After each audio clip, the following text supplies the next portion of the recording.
Welcome back to Fishing and Hunting Texas from Toledo Bend Reservoir, one of the premier bass lakes in the country.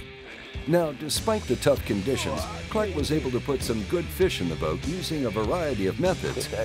And that leads us right into the Cabela's tackle box.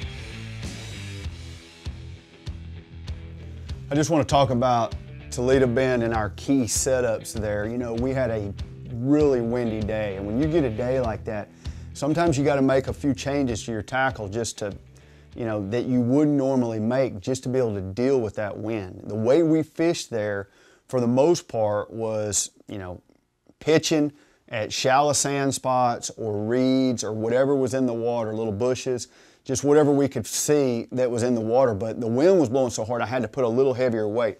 There's two main baits I used. I caught a majority of those fish on beds on a Strike King flipping tube, and I was just throwing black and blue. As far as my rig up goes on this, I've got just a tour grade tungsten with a bobber stopper above it. The bobber stopper is there so that your weight can't fly up your line if your bait actually gets stuck on some cover. Sometimes they'll separate if you don't have a bobber stopper.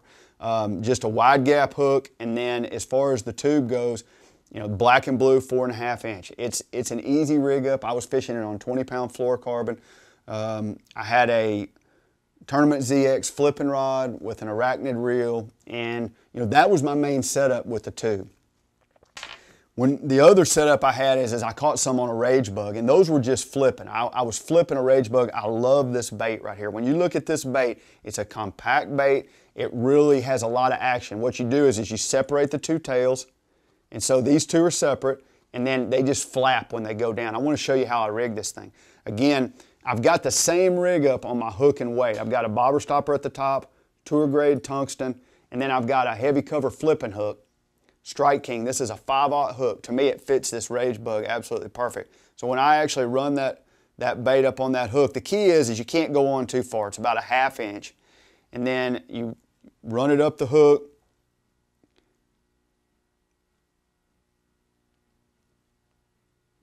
and hook it in the back, and then put that weight on top, and then you pull that bobber stopper down right on it, and that's a flipping bait that I've been throwing that thing a ton because it's got great action in the water, and it's small and compact. Works good on beds, works good just flipping, either way.